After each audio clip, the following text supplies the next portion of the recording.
Átha Cliath, bas cahar chorcaid a mahar, agus bas cundibh Cliath am bháthar, ach bharta siad an chlán a thugad le Gaeilge. Agus chomh ag Scoil Lorcáin, Scoil Lorcáin mBaile na mánach, mar bhain scoil ag sin cláistí sa gáin den dara leibh, agus mar sin sort bhíon Gaeilge agam a gcónaí sa chúra. Cé nach raibh gaelta eile agam le Gaeilge sort bhí mar sort len linn héin mar chláán a leabhar Gaeilge. Ach nuair bhí mé Scoil Lorcáin tá sagam gribh Gaeilge sáile ag annachid daoine bhí mar rangar scoil. Beidir nach raibh gatainna cínta bhí céad an áard gur Gaeilge agus sáile. Scoil Lorcáin agus a gláistí sa gáin ag an am sin, agus ní me cinúil sin fós mar atá. Rinne mé Gaeilge sin sa chéim den bíad, agus so lean mé leis an sim sa Gaeilge, agus chuir mé sort snásar mar chud Gaeilge, so is féile a bheith líomhach gan bheith crin. Agus an sin bhí mé gníomhach in ógras mar ógagraíocht Gaeilge, agus an sin le feachtas ó blúiseacht na Gaeilge. So bhí sima go gcónaí sa Gaeilge. Chála mé mar bhaintear bunscoile, agus tar nó bhí na Gaeilge lárnach an obair an bhaintear a bunscoile, ach níor bhain mé ngaelscoil, bhain mé ngáscoil. Agus an sin ghlach mé soscarime chum ar lear fa bliana, agus sin ar hána mar ráis thos mé gobar le gaelscoil mar bhí sé gan am. Agus sin an áit go chuir mé bhhaid níos smó, well, ní dtíir hín sim, ní hé nach sim agamán, ach fuair mé bhhaid níos smó tuiscine ar an ngaelscoileaocht é héin mar ghlúiseacht. Agus ag an am sin an sin hiig mé dá réire ní seirbhís é de hailí a thugan páisí le Gaeilge. Tá sin an ceart go leor, ach tá sé bhhaid níos leithin á sin. Agus bhí an páistí a drasal ar Scoil na Gaeilge ag an am sin. Nach ra Gaeilge agus sáile, ach ra sim acu an Gaeilge halabhó as gur béis sin an chur chuige bhí acu ná freastal Scoil Gaeilge. So na bhí mé pléile gaelscoil na fuair mé an tuiscint níos leithin sin, mar dar nói chud an cuaram a bhí arm ná bheith cabhrú le grúpaí ar an talamh bhí a ggéire Scoil Gaeilge a bhhainú ina Déantar hain. Is na seachtóidí thosaí an ghlúiseacht is scape, agus bhí níos mó scoilna dá manú ná bhí. Ba túsna nó dearan na nachtóidí túsna óchadaí gur me hain a gobar go lán amseach le gaelscoilna. So bunaíoh cúpla scoil sa tréimh sé sin. Right. Agus bhhaile le fhí Scoil Lorcáin mar cinál luí duine nó gáhfuil é agus is mé go raibh sé lánach mar bé an céad cinál cheann nach Cliath nach é. Well, bhí Scoil Chaitríona nach Cliath níos fuide istis a rinneadachais ach ba bhóscoil é sin. Agus an sin bhí Scoil Phríd a bunaíoch beidir sna tríochadaí, bunaíoch Scoil Lorcáin an sin sílamins na caigadaí.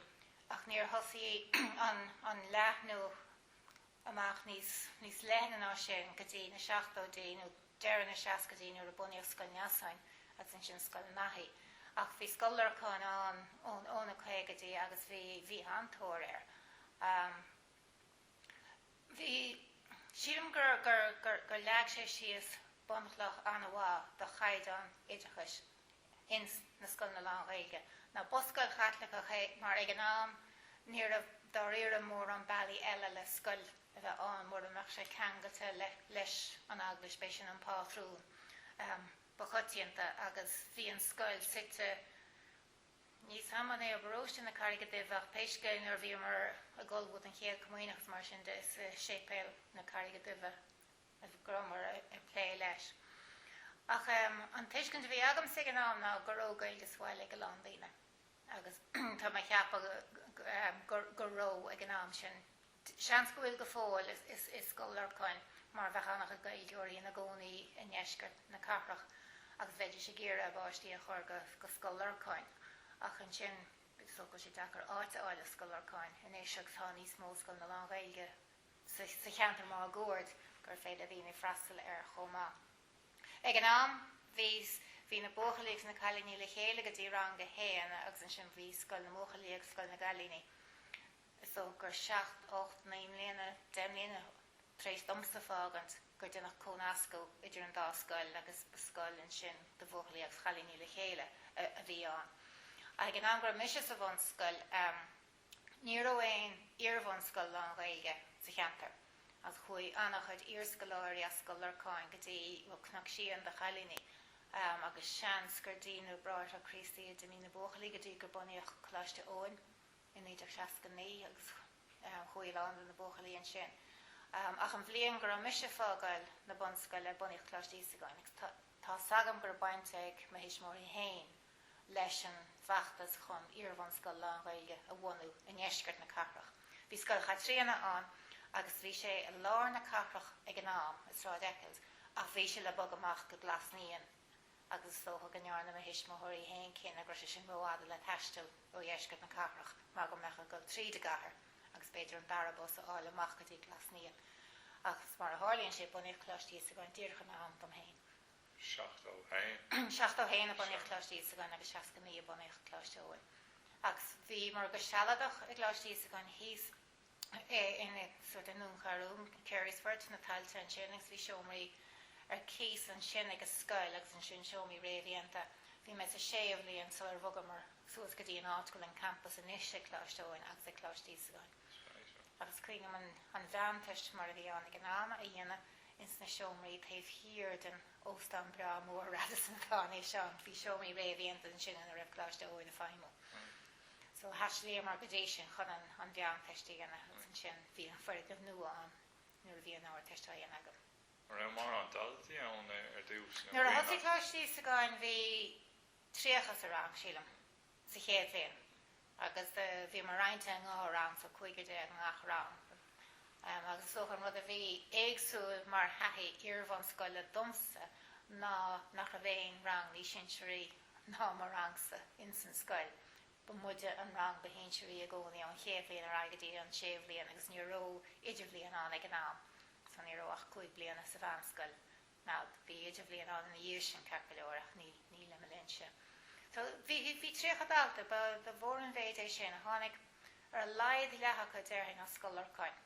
Bhí trúr na cethir a Scoil Réide agus bhí cúpla duine eile ó scoilna sa cheantar, sort nach Scoil na Lorcáin iad. Agus socha gur an tradiis gur lean an tradiisiún sin go meach roinnt daltaí ó Scoil ní áitiúla freaslar chláiste ísagáin chomh leis na daltaí ó na Scoil na Lorcáin agus mar an hain bhí beidir trúr ar laid beirt a bhí freiis an chéad bliain a dhéanana is ignach sían ach ar bhartaí an chéad bliain a dhéanana bhí sé chláiste ísagáin ans go meach éideachas tríomhheanna Gaeilge acu. So beidir gur sí blian chun tosaí ar na Scoil Lorcáin ach bhí siad mar an san sin a chláiste ísagáin. Mar bhí an taobh ar Scoil Lorcáin ag an am agus bhí an míon an go raibh páistí agus Scoil na Lorcáin go háirithe tuismitheoirí a chur a go páistí go dtí Scoil Lorcáin. Spéisiúil. Ach ní raibh bhí é a bheann stochas na chuigeí dos Scoil Amháin. Céir ceapan tú ar athraíodh an sin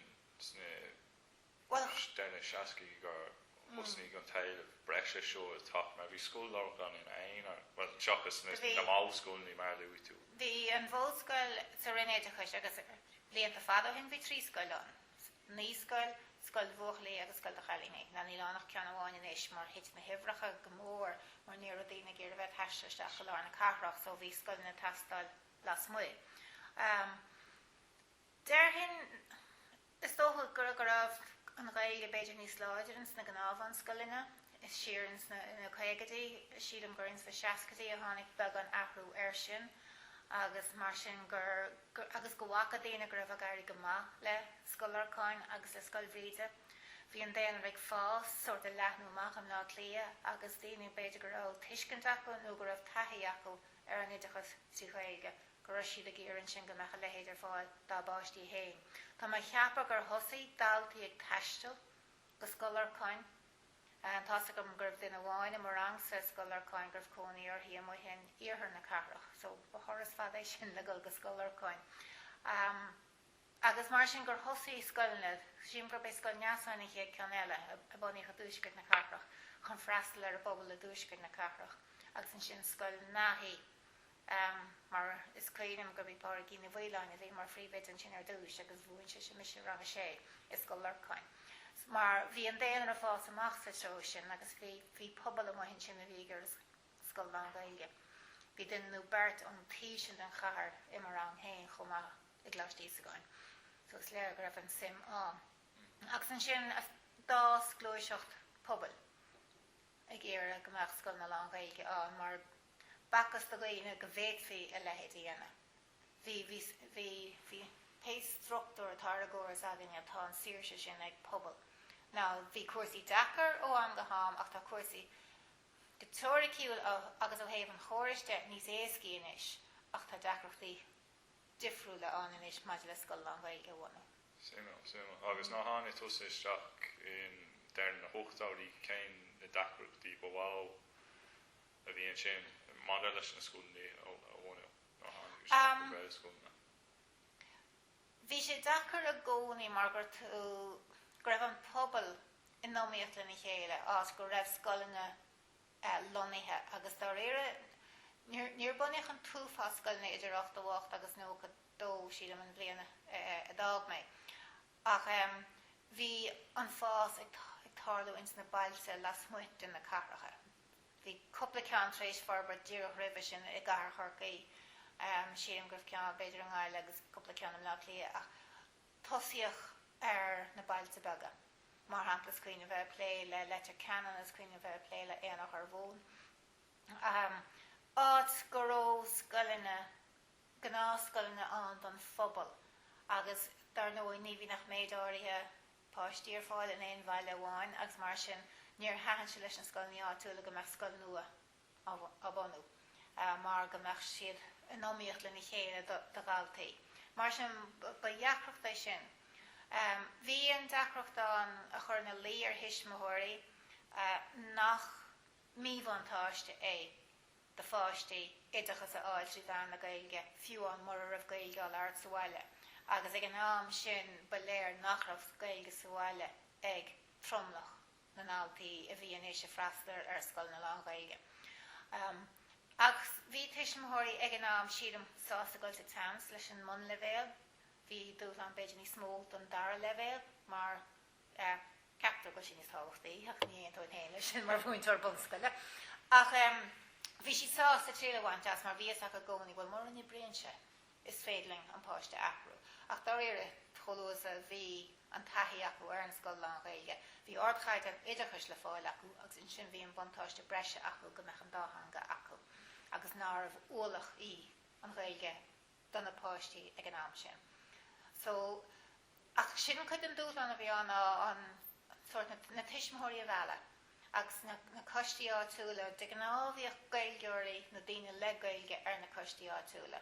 So rinne siad san an obair ar an talamh agus dar réire an ról a bhí a Gaelscoileanna ag an am ná an chóirlach ar fáil dóibh céir a chaiisi líana agus treoir a thuirt dóibh agus an sin chuirdís an tíirtas a staachtaí med idachas ar ahantas.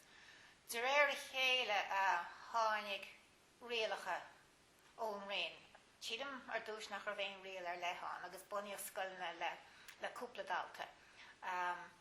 Ach siadam gur go bhac an Roinne gur raibh gádóibh rialacha éigeanach ar bhaim agus is cuidim an trágram a héine pléilo gur ór 20 páiste a bheith agat a bhí donna ní náin teis an 20 páiste rang na ní ná.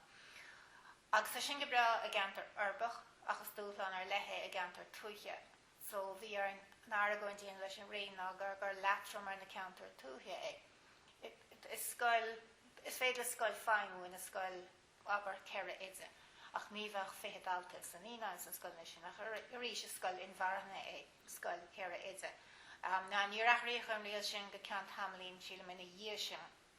Ach ceapan gur hiag an Roinne gur raibh gá go meach tror éigen le leanúint ons nach féad a scoileanna a bhhainú ar fud na tíoradh. Dacracht eile bhí ag scoileanna ná teachtar chóiríocht. Bhí dacracht sa tíoradh gotainna na níor bhain se leis na Gaelscoileanna bháin gur an rochóiríocht a thosaí annach chud scoileanna agus gur siad an feadh blianta.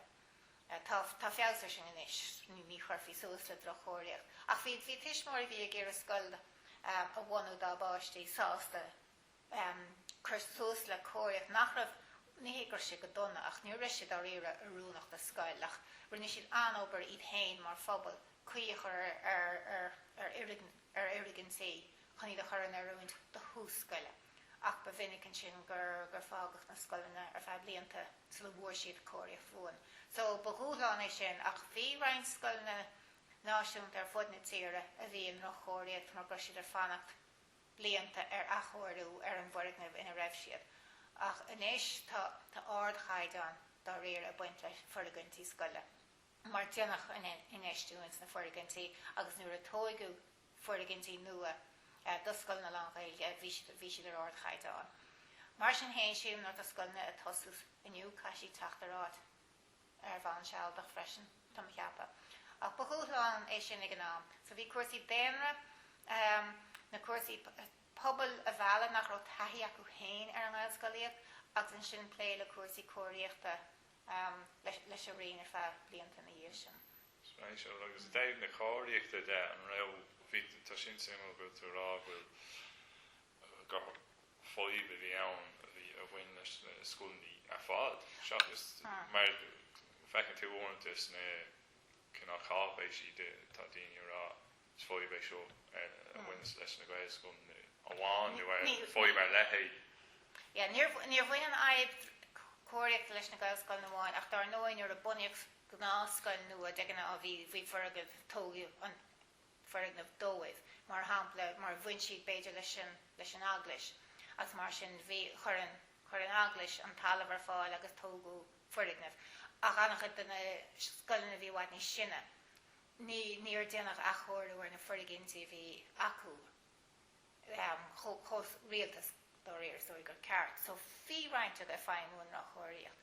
So cé gur raibh scoilna Gaeilge an monu a ggóiríocht nach raibh a gcónaí arúnach agus má bhí siad an ar feadh blianta agus mar a tharla sé roinncás na bhí siad an anna ada dar éar baghróchóiríocht é agus bhí gála feachtas chun feabhsa chuir ar chósaí cóiríochta ach an sin thosaí na córáte idir a gaelscoileanna agus an rion maidir le Pléann amach chun feabhsa chuir ar chósaí cóiríochta.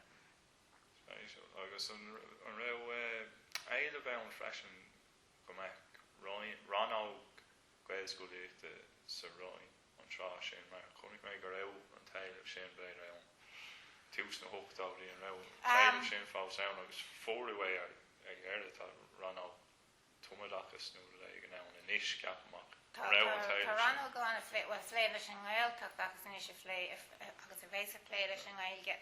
Ní cuilim gur rud anna bhór é sin ach bhí córáta tosaithe ar struchtúr an idir chuis a gotainine.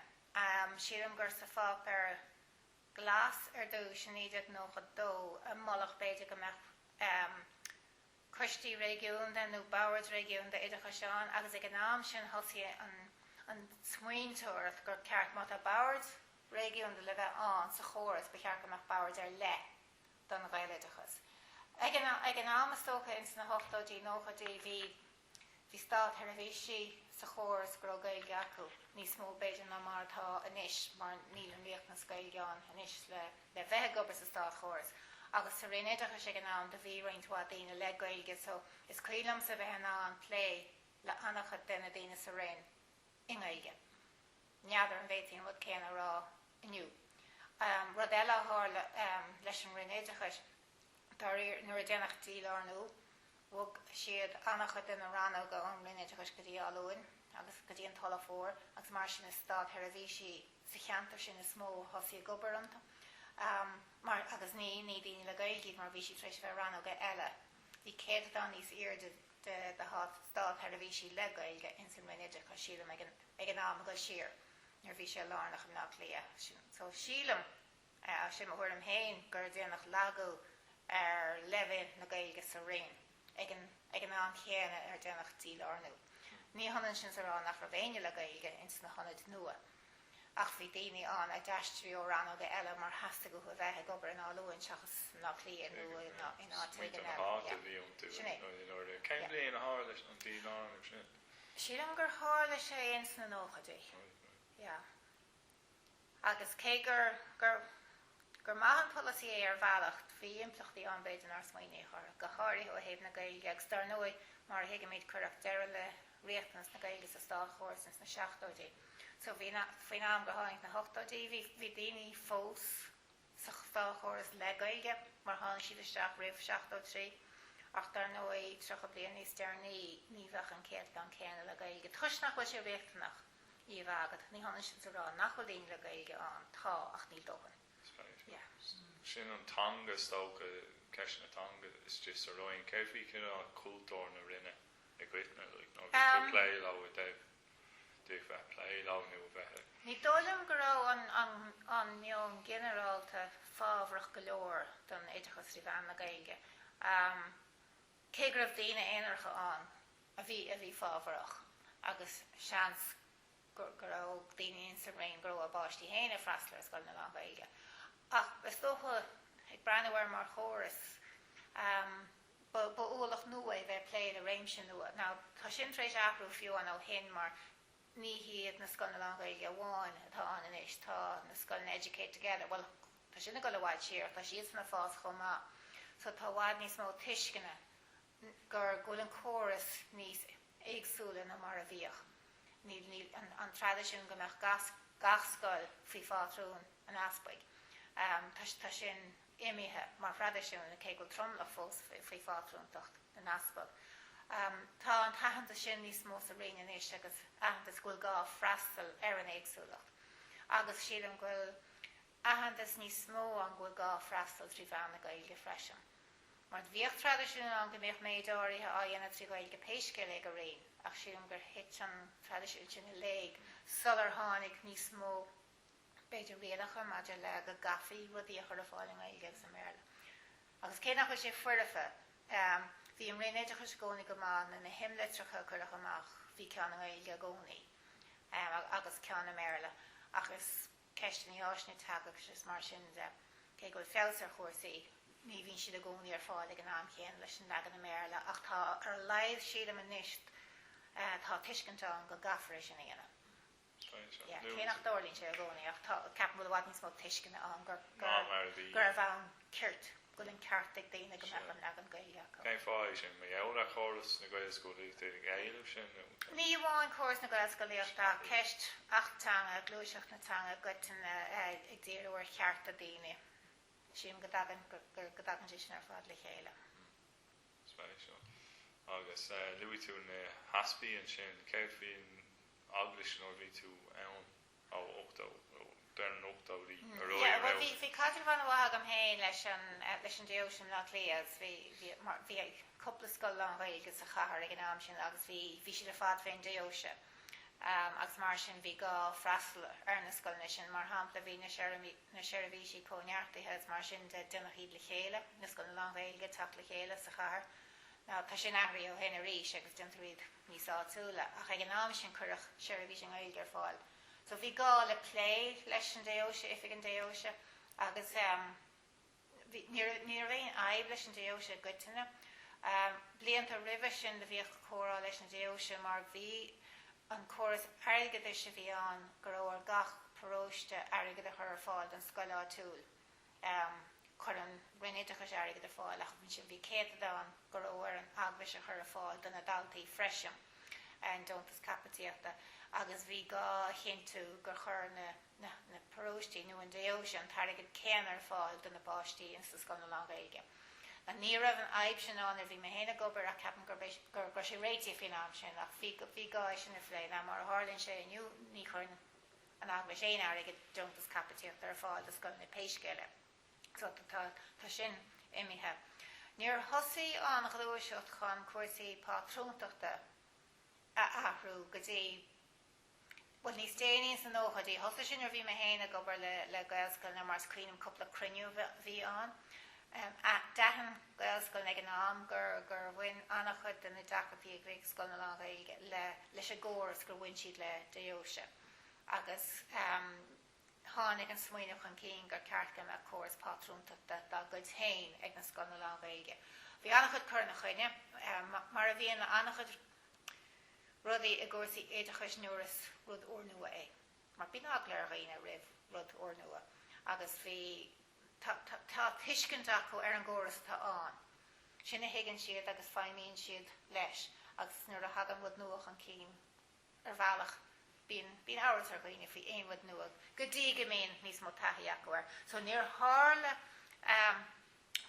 éon athú ar chúrsaí pátrúnachta le mo linse tháinig sin níos déanaí ach tosaíoch ar an blé agus ar an díospóireacht ag an am sin. Agus tógur níos déanaí san óchataí gur bunaíoch scoilna nua faoi chóras pátrúnachta an oris pátrúnachta. Ach thosaí an smaoinemh. Mar ceann na dúsláin a bhí ag na scoilna le Gaeilge agus tá sé fós acu ná chóras an fanéile bhain le ceapacháin muintóirí. Mar Scoil Chaitríona tá sí ceangailta leis a ggóras sin, sé sin nuair tá muintóir le caiiliúnt ag Scoil Chaitríona, tá sí ar fanéil agus ceaptaríad i Scoil na eile in san Chaitríona. Agus bhí muintóirí, cé bhfuil gach muintóir cáilte le muoine in ach scoil, níl gach muintóir ar gompóir de muoine trí bhean na Gaeilge. Agus mar sin bhí sé dachar ar Scoil na Gaeilge, beidir duna cheapa ón banéil. Man raibh mar cheap siad hain nach raibh dóch an Gaeilge go muintóir nó hasig ón muintóir go le muoine trí bhean na Gaeilge. Agus mar sin bhí tuisgur sin ceangailta le chóras na Déoise is aragóin deile bhí an go mecha chóras pátrúnachta féin ag na Scoil na Gaeilge. Ní raibh carta panéil ag muintóirí is Scoil na Oris ag a tús. Ní raibh dóch an scoilní an. Agus dá réire beag scoil faoin bhóras ag a tús a bhí chun muintóir a chailúnt, mar is scoilna iad a bhí a forbert, mar sin bhí siad a fás a gcódaí. Ach, nuair a bhí dóhan díobh an bunaíoch chóras panéil donna muintóirí in sa scoilna sin. Mar bhuintóirí tá na carta céan acus tá géon bhuintóir eile sa chóras. Mar tá panéil buine si leis an Déoise ach ar nóid tá banéil hain ag na haglaisí protestúnacha. A rís bunaí ar an Déoise ach le tá banéil hain acu agus tá banéil hain in is freisin ag na scoilna idirchreidúcha faoi Educate Together. Mar tá dóhan scoilna an sa chuí má tá muintóir le caiiliúnt ag scoil legs an chúis go gailtear muintóir ná má tá titim ar líon an altaí sa scoil. Agus mar sin is féidir an muintóir a chur gur scoil ag an eile. So is ceart a fostíochta anna láidir de bhuintóirí atá sa chóras sin. Agus liú tú na Josie sin a raibh Blackcliath, bhí Blackcliath in á fábhrach a raibh Josie eile an bhí céin a nó Ní dóilm go raibh siad ar fad cho fábhrach céanna. Sin beidir raibh corcaí fábhrach go leor mar bhí dóhan scoilna a gorcaí. Ach ba rud nó é ríist na Déoise a fud na tír agus freise go minic ar an aspa cé cho gaelach a bhí siad hain. Ní hé go raibh go chuir siad éon chunstaí Somálach ach beidir a ríist rud nua. Ach dréir chéad de raibh mar a dás na scoilna i mBaile ar fud na tíre. Bhí níos mó stocha bá nó níos mó tuiscinna ag daoine na Déoise ar na scoilna. Agus mar sin bí sé bhaid níos éascaí ach nó tar rud úr nó ag a tús, bí sé beagán níos dachra. Fiú sin rú cumánta ar so is sagart agus meontóirí rudí óir nniu euras. Stácha céir le na muine sé sin an dáir. Is tóg bhfuil daoine ar an náidir an duine so is beir. Is tóg bhfuil daoine ar an omláin cumádach agus go mbíonn sé dachar just ghlacha le rudí tá óir nua. Go dtí go mbíonn níos mó tuiscinna acu ar bhfuil ní an is seo haon do chordá. Ach go bhíon agla ar dhaoine ar dúis go háirithe daoine tá sort anna seasta ina go daibre hain. Agus go tuigeann siad mar éibrion cuasaí, tuigeann siad an chóras agus mar sin agus nuair hagan éonmhad nua. Bíonn áras ortha beidir go ling leis leis go tús. Ach aithríonn sé sin de mar haon siad a bheith agus mar leis rud eile le meontóirí an intá bhí tú ar an intá ar bheil. Bhí chunig mé go raibh roinnt meontóirí a gcuine a gaelscoileaocht a bheith ag an tús an raibh ar aithrí sé sin ar bheil mar déir tú. Bhí muintóirí a gcuine bonú gaelscoileanna mar rís is ceiste go raibh omíochtán don na daltaí. As mar sin an chúis go raibh muintóirí ina gcuine cúise bháin ná go raibh aglartha go gaiiledís hain daltaí ón na scoil hain a rachach go dtí gaelscoil agus mar sin má tá siad a caiireann daltaí bheití sé caiileann post na muintóra agus an sin bhechar muintór éigean sa scoil bug agus go scoil éigean eile agus má tá tú de choíon áit éigean tá tú sochar san áit na bhfuil tú ní haín sé sin na daine. So ba chúis bháine sin gur chuireach a gcuine roinne na Scoil Lorcáin. Níos minic í las muid na carracha áitgribh déan ra beidir fós a fás agus ní rah an omíad chéana idir scoileanna. Cé go sogur gur háir sé roinneáitina ach go háirí ins na bailse. Agus rud a bhí ag na Scoil Lorcáin a bhheal tuismitheoirí ná gur cóidechas a bhí a gceist. Agus go minic an tradiisiún in mailte ar fud na tíre ná gur Scoil Mhoilligh ag Scoil Chaitríona. Rudéis sin a bhheal. Tá sin na gapú ach ba rudéis sin a bhheal tailí le páistí chuir go Scoil Lorcáin le chomh leis an ghaeilge hain. Mheon ar hochtóirí bhéir. Hartar an am sin, yeah. Well, Scoil na nua bunaíoch chun na 7 deireadh agus na brúchfáiltins na carrachas mór a bunaíoch iad ba Scoil na cóideachas siad. Ach is na bailse tuisgribh na Scoil ná a bhaid níos fuide ag ná an tradiisiún a bhí an a Scoil Mhoilligh Scoil Chaitríona. Ná denach an roinneáit na denach conas goidir an dá scoil leach níor háir sé sin an achchás. So nuair bhí Scoil na mhail daltaí a chailúnt agus dá bhhar sin muintóirí a chailúnt dar nó i bheití se chuir goine aon scoil nua a bheith manú. Ar a goint eile bhí acu agus ar bhealach beidir go raibh an ceartach go pointe ná gur bhfuair sé bhfuil tamuid amúine gaeilge freisin. Tamuid anna bhéalach mar scoil. Agus beidir go rá ach ní honan sin agus idachas go thomlan trí bhean na gaeilge. A chuir sé sin isteach a roinnt muintóirí seo bhfuil si bh tuairteach nach bhfuil obair a dhéanana againe don gaeilge mar dar nóí muintear gaeilge an gachbun scoil. Agus bhrá siad sort go rud nua é seo sort go raibh siad féin a cothún dá hangchas mar bhí an gaeilge a bhúin agus beidir go caiid an áard gaeilge in anachcha duna bun scoilne ag an am sin agus ní acha siad an gá a bhí an Scoil Lorcáin a bhunú. So bhí sé sin an chomá ach bí sin na cúisne agus uair an tálíonn sé sin sa látá nniuán ach is ar bhain éibreacha agus déirthach muintóirí leat ba cén fá go scoil nua a bhunú hís an bóthir nuair tá spás againe sa scoil seo.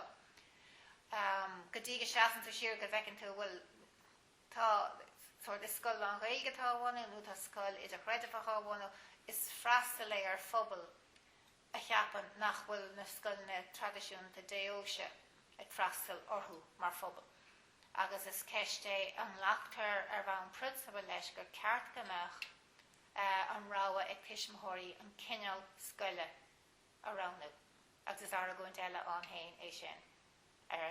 Ránaíonn tuismitheoirí scoilne ar bhain chreideamh, ar bhain tagas, tanga tagas, agus beidir cúisne eile. So agus tá seasan policy na tíre leis an cineál ráha sin a bheith ag tuismitheoirí. Ach coithíonn sé deachreachtaí. Bíonn scoilne an omíocht na chéile do ghaltaí. Is ceiste tá na hachfaní beidir á lethe seachas beidir scoil amháin áitiúil láidir ga hachfain a chur ar fáil a bhar fáil. So is ar a gúint eile é sin. Ach leistigh den fictúir sin tá ráha scoilne inis ar fáil de tuismitheoirí. So ráha ó thaobh creideamhte amachchan seo bé níos mó ráha ó thaobh scoilne gan creideamh nó bheith idir chreideamh tá léisisin ar fáil bhí láthair sin scoilne trí bhean an bhéarla scoilne aimín trí bhean na gaeilge. Agus tá ráha sin ar fáil a níos mó pobal inis. Agus ghlaachtar leis go rud maithe go nach an ráha sin na tuismitheoirí. So, looking to on the North Free Educate together, which she didn't omíocht leis na Gaelscoileanna.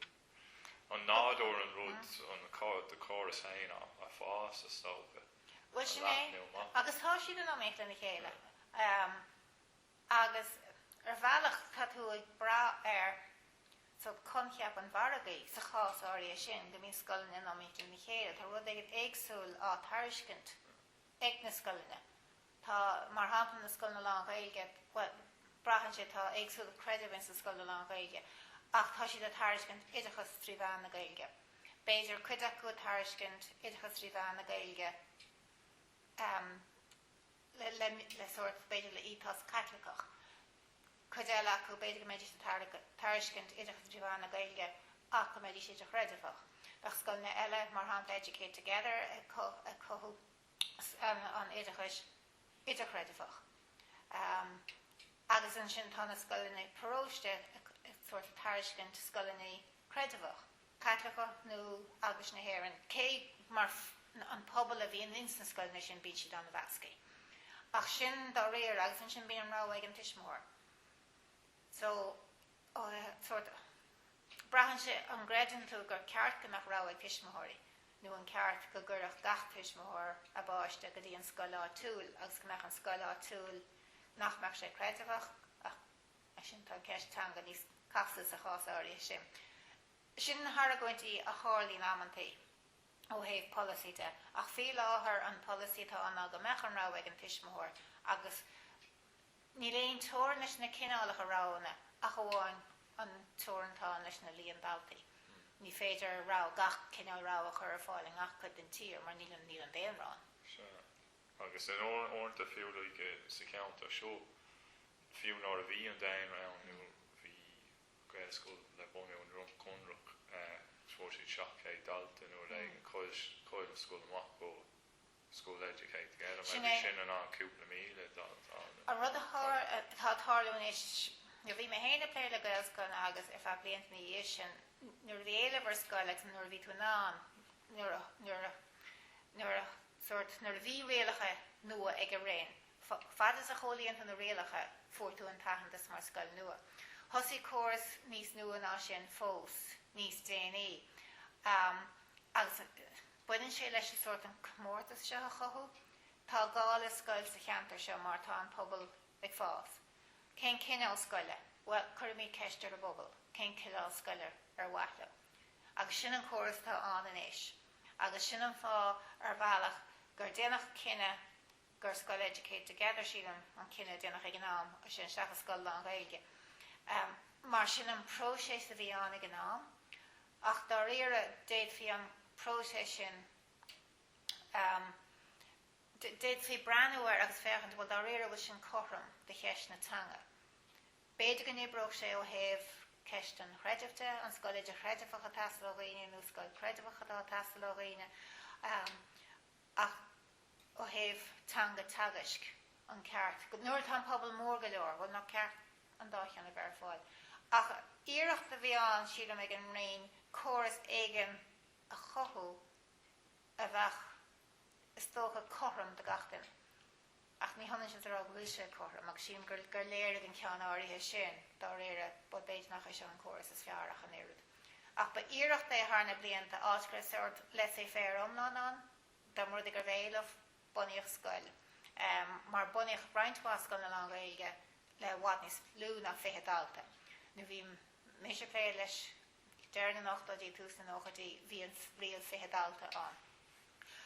So níos déanaí arís dibrí córas so go raibhart bailí áirithe leapa nó rialacha áirithe chomhlíonna chun scoile bhanú.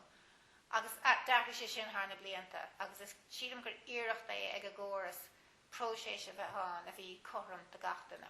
Ní dóilm gur iarracht a bhí an cosca chuir le Scoil na Lorcáin Gaeilge ach beidir gur iarracht a bhí an so cosca chuir le fás as cuimse beidir is cum a cén cineál scoile.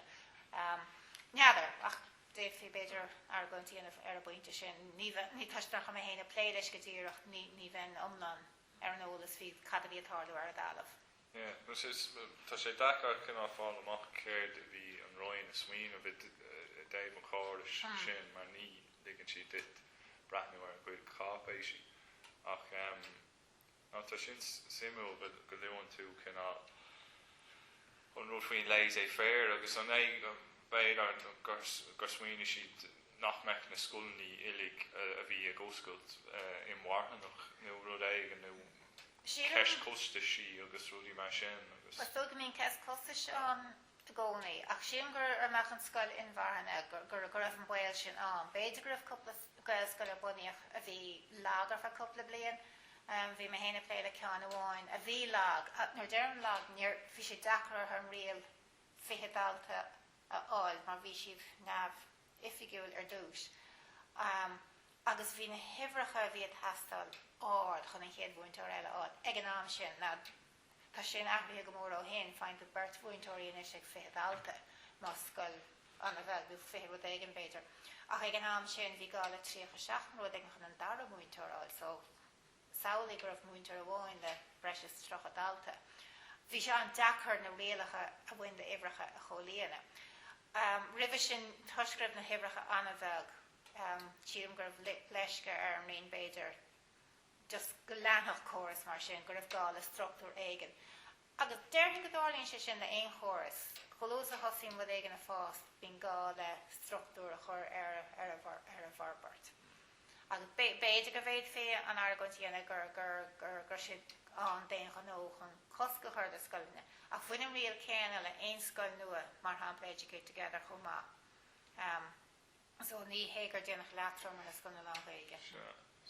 na rialacha bhain le ibreacha sé spéisiúil istócha bhaine sé le scoil na túthe gus a cín fás a ghaeltacht atá bail an gúna dís nach mar jeir tá siad rá níl líon an altaí agé mar má gúna tú an scoil dún from pobl ar buir leis an pobl súlí mar sin comá tá sin an cheiste bhain le agus ceiste an lehanna sin cad a scoil in bharhanna an mar banin spín siad a freastal ar a bobbal agus tá rialacha an faoi sin freisin bhí a gcónaí so má hit an líon an altaí rih ar níos ísina ibar áirithe bhí an scoil mhail dúnta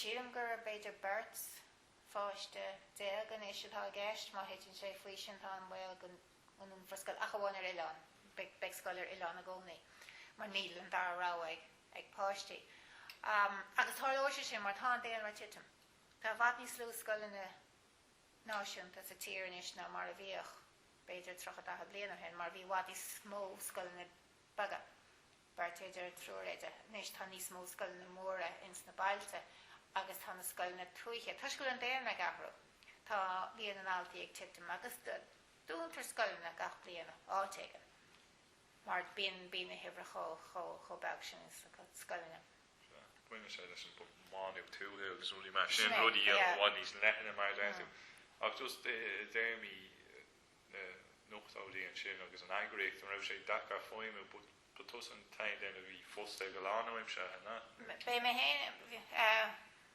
me héana bháin a bhí an go lánaim se bhí rúdaí páirtharmse ag an nám hí coppla na éagsúil beidir go mé an blion na hó nuair a capú an dara duine lánaimseach agus an sin bhí rúnaí fós páirteach sílam ag an nám áirithe sin dáth sé ina dhíir sin ceacaúir mar bhíon sort fás a taptar ar an ngaelscoileaocht agus dáth sé as céimse le déine leis an ahrú mór a rinne foras na Gaeilge ar bhaoinú na agraíocht i Gaeilge agus tá cuaram na néonraí inis ar ghail idechas mar tá orthu inis. Ag an nám ná bhí sé dachar bhí coiste an láidir an coiste riartha bhí sé an láidir agus bhí meas gan daoine ar a coiste riartha idir phríomhidí Cahirirlí Boward, Bíl Boward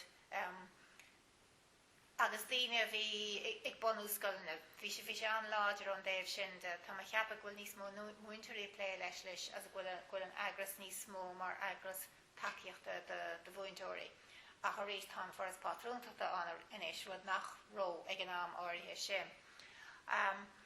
Nuair bhí me héin an bhí tangáil agam leis na scoilna Gaeltachta bhí le muinteras agus bhí agraíocht scoilna Gaeltachta an ach níor sé chu láidir le gaelscoileanna mar ní dom go raibh an muoinú ar fáildóibh ag an nám sin tháinig muoinú níos dearnaí cearcaúir agus bhí tangáil agam leis an luaiseach gaelscoileaocht á thuaí.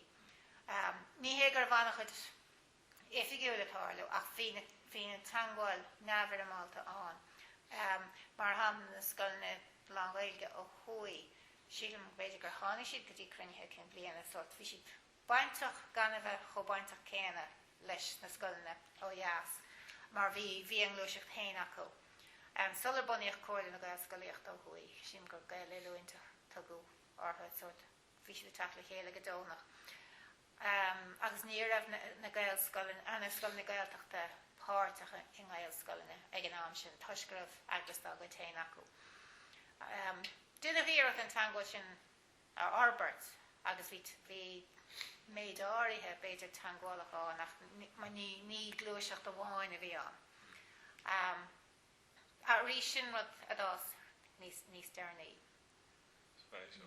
Agus chuoine nach mar an Cain taimí is tóg a bhí ag na cógálacha sin na crunne cén bliana. Na gná rudaí ar má bhí tú fechanta cadíad na Roinne ar réthach ag na cógála bhain siad leis na constaí a bhain leis na scoilna gná fealls ar chúrsaí cíoradh an cuimhstal do mhuintóirí donta sé bhar fáil na scoilna na cearta nach gur bhí an chunsteach ar bhunú scoilna nua mar dar nóid bhí an agras a gcónaí chuineáil súil ar an rinne chus fechan do mech policy agur a bhaim a bheith mar chunsteach ar scoilna lágaige. Sin an rud a scaoinlam ag na cruinithe cin bliana sin. Agus an rá cuairtóirí ó tíortha eile ónta bhí a thosaigh sé sin tachtasteach an rud fiadóí nascaní chomhú le daoine mar tása go hála sé a bhil le na hidí ag tú cuairtóir. Ja, tá mar cheapar beidir gur raibh an chainteáin ag an am faoi ach ní dólam gur hála éimead practical le me linse. Ach bhí córáte siúm ag beidir an choiste réir ní cuilim go bacht ar sort an fiúntas a bhainteach le cóirdas a chothú. Ach níor léon mhórchógálacha agin ag an am ar mar an dá hangacha sort mar principal. Hála rudí mar sin níos déanaí. Is cuilim dagréir mar chúrsaí ingarma a bhuintóirí. Deisna chuirt a bhuintóirí tafla chéile mar ní raibh neiread sin atharla ag an am do bhuintóirí sa Scoil Lorcáin dírithe ar a go bhéachnas hain. Agus is cuilim gur déanacha sin bhí sin dírithe ar na bhuintóirí déanach chúrsaí Lúna de bhfuil báhairt caithíordaigh mar sin de maid le cuairimí an bháhairt. Agus is cuilim hain a caintear a gaidir leis an déose. Is cuilim hain freastal ar chúrsaí Lúna a dagraí an déose. Chun just fechant cadíad na téimi a bheach ó hain gan na chúrsaí Lúna. So bhí roint bás, cuilim gur sé an óchach mar ólach gur sé bhd ó hinnéis. So bhain na chúrsaí Lúna is tócha le bhéad a buú na scoilní an rá cinál ní teanasach an rá réile denna bhíad a leathnú agus buúnú agus an fása. Bhí an dára de tarlúd. Agus dar nó is seans go míon teanas idir an dáróla ag an am ach bhí an dára de gceist. Bhí scoilna nua ámánú ach cé nach raibh an ihar iontach ard ag an am sin ach bhí an búnú a tarlú agus bhí bonú a tarlú. Bhí scoil nua éigen siad an gach bliain. Agus beidir roinnt bliain do hána trí cín. Agus an cuion nach daon rud ein dachrúchtaí ar le scoilní ar le cín áirithe híshaoin déirnú im leach léile go raibh chunstaí nó ein chunspáirí ar le a bhain le scoilní. Rud a hagan chun céad uaireanta tuis go míon pobal an a láidir taobh hir de bhunú na scoile. Bhín sin antimanta don scoil. Ach an sin nuair tá scoil agus príomhaid a cappaí agus muinteoirí cappa. Bíonn ar an coiste áitiúil an obair a ghairmiúla ágáil faoin na muinteoirí. Agus caithfar bheith cinnte nach dárlíonn tanas ní féidir le báard ar le coiste dónach an scoil ri. Tá obair a ghairmiúla déine ag a bhfuir muinteoireachta. Agus uaireanta déit fao tanas a bheith sin dar mar ag go raibh daoine ar thuiscintí éagsúla nó go raibh an coiste géire a neomachar bainte bheith acu le riaran na scoile ach ba chóram na fórne é sin. So bhí go agus sin is tócha ceann na téimi beidir a pléach ag roinnt na chúrsaí Lúna. Ach ní thir sé go raibh vinnig ach just bhí ar súla chuineáil nach dárlach rudí mar sin. Deir mar a thucrann scoil síos ní bhíon an aimh sin mar lean an choras a rá agus dimfra an obair agus mar sin de. Ach ag tús, tuis go mín an coiste cho lárnach am na scoile. Nuair tá scoil bunithe ní hanan na cuara mí atá ortha as caafar riar na scoile ágáil faoin bhforin. Agus stácha ceann na haimní a bhí ag lehéadí na daoine deannacha hána agus teach gur na cuistí ná an rud a leithne amach a gáí sa pobal na bheith mar bas an pobal dámh agus cuistí so is an raibh sin ar bun ag an am na ranganaí agus lehéadí de siú. Bhí sé annach tíanta go meach ranganaí gailge ar fáil de hisismáirí. Bhí sé tíanta chomá go meach imachtaí ar siúl ag pobal na scoile chun dtuismitheoirí thuirteisteach. Chun a bheith gníomhach leis a scoil agus a bheith páirteach a gcultúir na scoile ach go minic freisin do bhain bailú airgid le annach duna himachtaí sin mar bhí airgid a gcónaí ó scoil na nua. Agus fiúan sa látá nniuáin deirhin gur fíor sin go mín airgid a gcónaí le bailú cé bhfuil an muoinú níos fearnam na mar bhíocht do scoil ní gotainna ach bín fós bín gá le bailú airgid agus cé gur bhfuil airgid le cé go míon gá le airgid a bhailú is de sé freisin an taobh sóisialta a orbert le pobal na scoile. Agus sílam an taíomh agam sa sin ná go míoch an obair hóisialta sin lárnach in obair na scoile.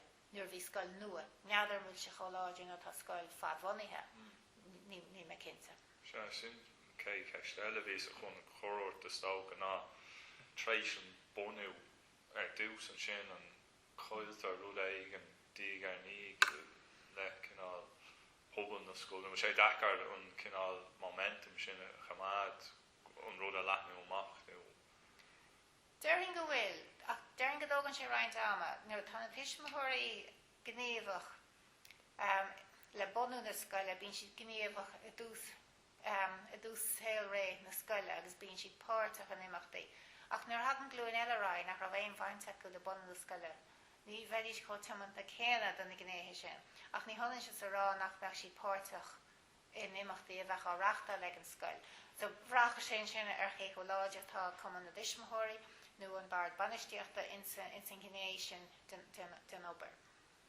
Bracha sé an scúil stácha. Is óhfuil, deirhin go sé agsúil le scoil go scoil. Spéisiúil, agus stácha cén tuiscint a bhí agé nuhaite ar luí tú go raibhse le gobar le daoine an bhfuilteach agus san túús go cén tuiscint a bhí ar na rudí bhí na constaí bhí acu siúil.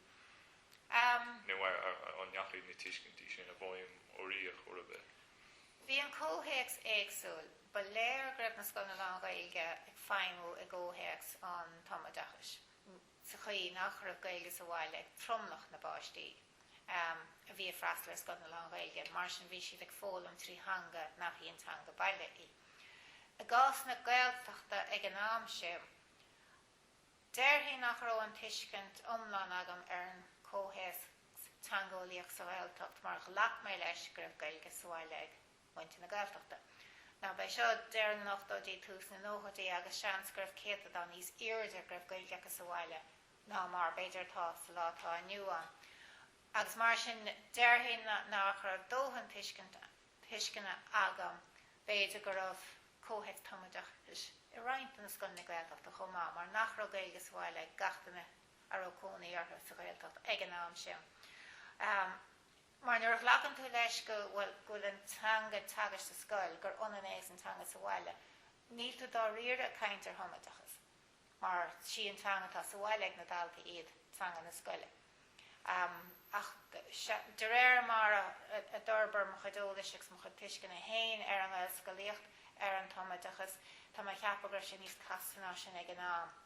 Mar an rud a tháinig chun cíd ó héh policy de an gur raibh cuimhas dalta muinteóra níos fábharí ag na scoil na Gaeilge. Tuisc gur siad lé le tamadachas. Agus ní raibh an cuimhas sin ar fáil na scoil na Gaeltachta ag an am. Níos dearnaí hála sé go raibh tugadh an buntáiste ó héh an ihar canála don na scoil na Gaeltachta. Sé sin ní chailedís muinteóir go dtí go raibh agus ba onan an cás idir an ghaelscoil agus an scoil Gaeltachta. Ach dimi an buntáiste sin níos déanaí ríis is cuioine mé sin chael na Scoil Lorcáin an buntáiste bhíoch acu ó héamh cuimhas níos fearr acu. Ach delsaíonn cuimhas a gcuiteanna in ngachscoil. Agus cuidim gur bag an aragóna ánig an am sin céim fáil nach bhfuil an buntáiste breise sin ag na Scoil na Gaeltachta agus a bhí ag na Scoil Lorcáin. Bhí dúntas breise ag na Scoil Lorcáin agus tá go fóil siad ó héamh na dúntas cappatíochta. Ní dóilm gur sin ag na Scoil na Gaeltachta ag an am. Ní me cinnte se acu inis, ach ní bhíoch mar ba scoil an phobaliad. Rud nar bhain leis an Scoil Lorcáin, cé gur siad lonithe i bobbal, níor bhíad an scoil don phobal ag mar bheith na Scoil na Déose mar tá sa Gaeltach sin an scoil áitiúil. So bhí éagsúlachtaí, cé go bhfuil cosúlachtaí socha athraíodh is ó héamh ceist na tanga, múine na tanga, múine sort tríomhán na tangas mar sin de beidir bhfuil na cosúlachtaí níos mó is na mar bhíoch. Cé go éagsúlachtaí freisin tá lán de bhainte a Gaeltachta ghuiil an Gaeilge agus bhile. Agus gwyl yn ish gwyl god iro hefrw na mahar hanga dod a chaintir i dúchas. Sin an cynna oim a fi ag policy a tawgwyr siop Roinne blin. Sin policy achos na Gaeltachta. How sé sin? Támatach a siop na? Well, tá policy a dul a bhaim, ba ahanta sé sin gur god iro ar an bhahar hanga. Insta Gaeltachtaí gur leatram a dhéanamh ar fáistí mar curach an bhéim ar ólam na Gaeilge. The fáistí a tháinig isteach go bhíonn Scoil na Ganan Gaeilge bheith is sáile. Agus ghlacú leis bhfuil tá Gaeilge na fáistí eile. Ach tá ceart céine acu siúd go ndéann fhí forbairt ar an bháthair hanga agus tá ag aon fáiste eile. Fé páistí le Béarla Déantar forbairt ar an mhealladh nar thosaíonn siad ar scoil. So caithfar an deis céine bheith páistí go Gaeilge agus sáile go ndéann forbairt ar an bháthair hanga dó siúd chomh. Agus ní mar an ardénach é sin ach tá níos mó ahananta seán an éis go gá é sin íana chomh le freastal ar na fódaimeoirí. Agus an rah ein gael at le glúisip bí Gaeilge eile nó glúisip bí cultúr eile chun an Gaeilge cuman le Gaelscoil nó. Níor a baint agam le heagraíochtaí Gaeilge eile seachas na hógagraíochtaí ag an am ógras a dúis an sin feachtas.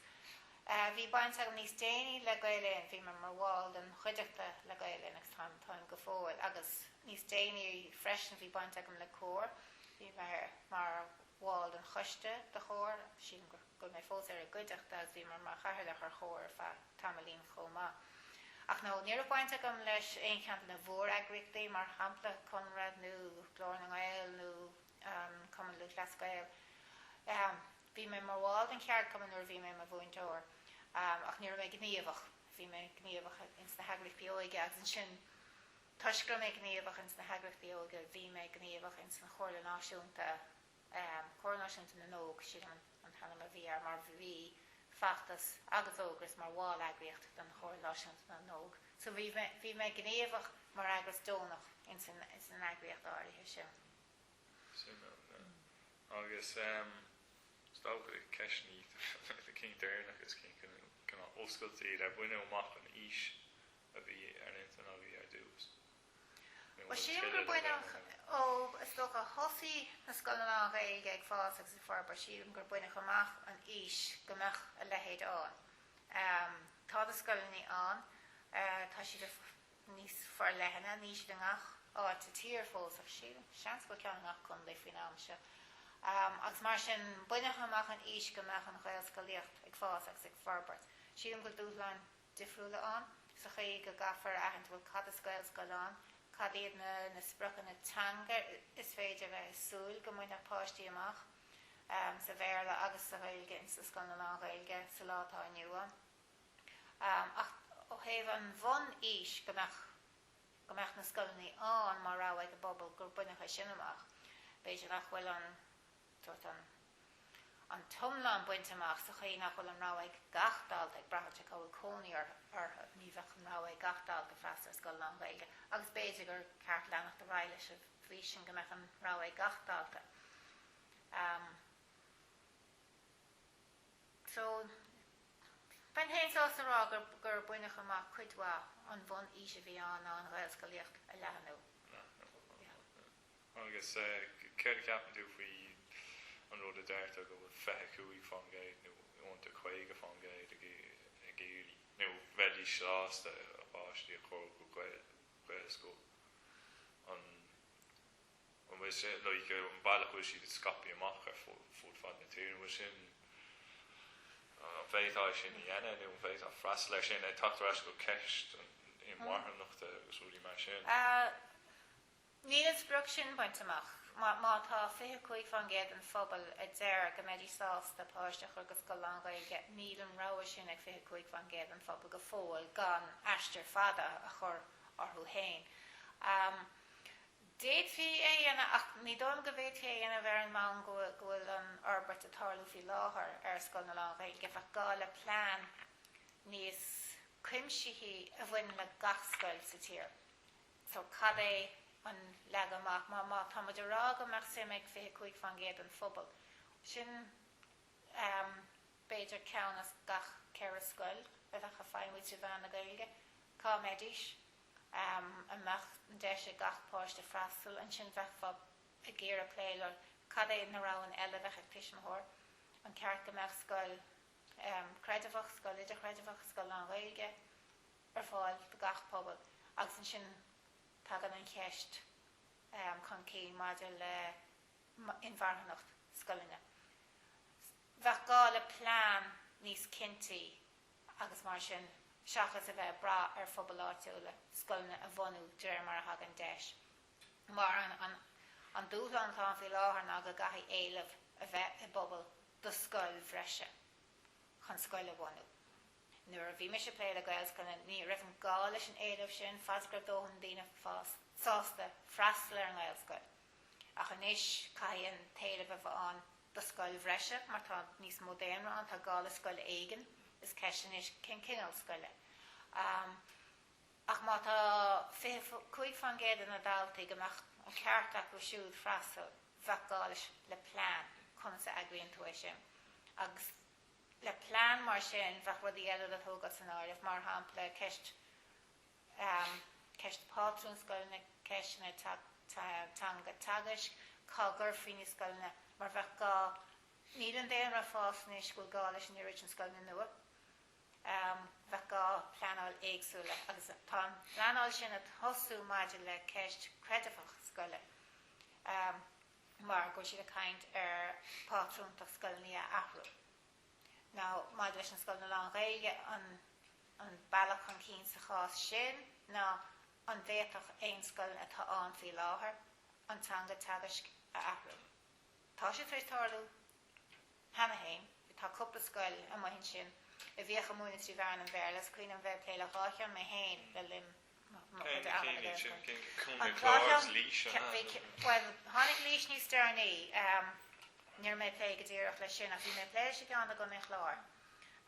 Scoil Bertha de beidir bhí anna gná agus ceanna i mBaile fehan a gorcaí. Dapar siad san bhean tagasc le mo linse. Bhí an pobal a thuirt leat, pobal na scoile ratha a thuirt leat. Thna sin dhéana. Déad fi sin dhéana ach bheith gá le pleanáil, so bheith gá plé le scoilna i Déantar. Má tá mar hampla sé scoil i Déantar bhfuil cén chin a leanaí rá trí bhean an bhéarla, trí bhean na Gaeilge, chúrsaí creidimh, as mar sin de bheith gá le gachard a phlé. As bheith gá é phleanáil tuisnach bhfuil muid a caint ar riachnas scoilna tá lán scoilna nua tastal. Ní hé sin an cásanna bhfuil muid bhí láthair. Sean scoil dóhan scoilna a gin seachas bé cantar áirithe ag fás. Ach sa tír mar omláin ní léon chans na scoilna, sos ceiste go gafar na scoilna tá an a ahrú. Dám a bhíon leis a bobbal go meach ahrú éigean an, agus bheith gá le plán, na córas plánálach an sin dhéana. Agus an dáí leat go meach eolas buoine mar a bhís na hochtáí sois méall ar lín na altíús. Ní dulmíoch an áras céanna an bheith áras áirithe cénta mar ní mbeile daoine ahrú, ach dá mar ag raibh plánál á dhéana agus raibh gachtain na páirteach sa phróise sin. Sin go meach níos mó oscailteachta an. Mar atá le cuasaí pátrúnachta, ní bheith sin éasceach an irid, ach beag plé a ní tharlóí aon mhórrad gan a dul a gcuine tal phobal. mar sin siúm go tá sé in déanta ach caithí an tuileh an go polúil insar méideachis agus beidir meas na báiltrún ratha go niontaíon fléisio agus baint úsáid as an aanaise tá an go bhfuil 25 fan géad an phobal gur bhhaile Scoil an Gaeilge nó idirchas Tríomhfheidhmeannach Gaeilge dá báistí ach an go dárlóg sin siad an héin goach gá leis tanga tagas Scoileanna tá an hena héin a ahrú seachas a bheith bundas Scoileanna nua céad déach sé sin a bheith gais freisin le Déantar áirithe go mbeadh rád fáirtíoch dám so is a brá sé sinné go deireadh ja Stá go gá freisin le pobal nua mar tá gar céim tííoch dám chomh so is tá agus tá daoine me héin san áir fós a cáí sa mai so tá feictú ná scoilní fleanáil mhealladh Déantar go bhfuil nach bhfuil fás ó bhaach tá fás le déanamh Tá ceart tá like na brúbáilte agus mar sin de freisin Éon áit go bhfuil cantar nua le tógáil agus tarlóise sin féad tá tithe breise le tógáil tá ar bhealach tá fás ar an déanra ar bhealaí áirithe cé gur bé an tóilsteáin fi láthair ná nach bhfuil líon na náltaí ag fás go mór go sé chothramanais tá sé le fás ag a dara level ar fa cúpla bliana eile ach an íos sin is titim a bhééis líon an náltaí brahan sin dar nó ar folasíthe Imirce Eisiom Imirce cad a thorlóis a chóhéach sin ach cínta tuis go aspa tithe áirn fi láthair beag pobal nua a dógáil mar beag tithe nua a dógáil agus seans go mé Scoileanna nua a dógáil. Is de sé sin fechan ar má cinál scoile. Ach má tá spruach fithe chuig fan géad a galtaí bheith freistar Scoil an Gaeilge siad an fós go gaithí chun é sinna chur a bhain nach tógáil Scoileanna nua a bháin a bheith a gceist ach gur ahrú tanga tagas go Scoileanna áirithe agus ní hálíonn sé sin gan éon tú pleanáil tuileann phobal áitiúil agus mar sin de agus an sin caithfar cinnte go bhfuil na muinteoirí ar fáil chun an obair na Tríomhfheidhmeannach Gaeilge sin ceistéil bhfuil mé chun ceistéirnach a chóraach sin ceisbéisiú ná hain tá an hain bhfuil fóimhní aircíochta agus fóimhní fustíochta agus fóimhní cunílacha agus mar sin de sin cuid an óid chomh agus is fóibe bhí an óibe bhí ann sa chóras nó bhí tú ann agus an óibe atá ann an isis tacht ar mheontóirí a cahar mheontóirí de chuir an Gaeilge amach agus mar sin de Tá is dúthána sin an ngaelscoileaocht a Scoil an Gaeilge de Scoil na Gaeltacht tacht ar bhaintóirí le conas sa Gaeilge atá ard go leor le bheith muoine Tríomhfheidhmeannach Gaeilge chun maith le tuiscinnte bheith acu ar an ngaelscoileaocht agus ar an tomateachas tá sin chotáhachtach céanna. Tá an cuasa nua i Marino an is an bíad Tríomhfheidhmeannach Gaeilge ní leor mar ní nach trocha dalta an gach bliain. Ach sin ráite ní an cuas ag bra ar na muinteoirí sin a bháin tá muinteoirí leis an gnábíad riontuatha go sin lán ábhad a bheith muoine Tríomhfheidhmeannach Gaeilge ach seansach chun dóthain agus bheith héana mála go gurfií leis an bíad Tríomhfheidhmeannach Gaeilge seo an chéad grúpa ní sé críomh fós a bliana eile le goile go géadrán ach go meach deisne ag na scoláirí ins na choláistí go léir beidir an chéimíonna tí Gaeilge nó módúlaíonna ar an ngaelscoileaocht agus an comas an caiid an má Gaeilge sin a bhaint amach le bheith muoine Scoil an Gaeilge ach a chénta go dóhantíomh an agus is cínta dúthána sin cé bheith dóid letar ar chóir a bheith is tá gach bliain le go dul tríd an chóras cé bheith chun an chóras a hásamh suas Tá sé dachar é a bheas tríocha a bhés ag tacht amach as Marino agus tá sé dachar á chéhéid fallúntas a bhínas na Gaelscoileanna gach bliain ach do mudig gur hála forbart amór sé sin go raibh Scoil le gach ceithre Scoil nó féag chuig fan géad an phobal ag freistar Scoil an Gaeilge bheith gáil le bhaid níos smúna sin agus beidir go gáil a chúrsa bí tríomhfheidhmeannach Gaeilge ar san iarthar, beidir a gláiste bhfuil gan small freisin, chomh ceann le lia, agus an sin beidir ar bhealach cén fáinach mar ceann an Átha Cliath. Beidir go freibal róbheag mar ní bhíon an origin mic léon acu péiscéile. Ach tá gála le níos mó. Brahann sé ar annach chuid rudí mar nílan mar dúirt mé ag an mun le bhéal nílan déan ag fás an déal na daltaí scoile. Ná brahann sé amach cúpla míle eile tacht ón Ucrains mar sin de deachróch na figurí sin. Ag an an chéanna bí méidirí garí ascach bliain tá nach mór 2,000 muinteoir bunscoil nua gach bliain. Agus fós tá bín gantas nar hagann sé chuid muinteoirí anna dithe. So tá sé andachar an figure ála gar té muinteoirí áirithe th lear ní an gachtainna sa tír. De an ná na muinteoirí hagann héan th lear is go sealbach a dhéanann siad ag fillann siad ach níl dom go léon analís an dimta fechant an fear sin go fóil, so bhfuil muinteoirí a fille ar a dír. Ach tá sé níos fearr nach níos mó muinteoirí ilse ar bhuaine tríomhfheidhmeannach Gaeilge na mar tá teastal, mar tá sé ná muine go ar bit péiscéile. So bheith na postnaí an dóibh. Agus bheith an córas é héin níos fearr as tá bhéad muinteoir nua cháirithe atá anléomhas a Gaeilge nó go Gaeilge ar ardchaide an acu mar spontáistí sin de scoil bé. Ceist déirnach mar se chéim fá go an nóbar Deirbhile na Gaeilge agus é sin céim tábhacht a bhí leis muid na Gaelscoileanna. Well siad go héin go tácht a leis mar go bí art an gé. Tá is chuid an lárnach den féinúlacht éireannach íon tanga. Is ceist bunreachtúil, is ceist starúil, is ceist siad an ceist onanis freisin go maion an Gaeilge le buin se leis an tír cé go nglachan leis nach bhfuil gachtainid sa tír a déirgur ar an iad ag brathar go Gaeilge acu le bheith an éireannach ní dóim gur gádaid ach mar sin héin mar chud an phobal a gotainine tá sé anna háach go meach an Gaeilge fós mar chud an phobal.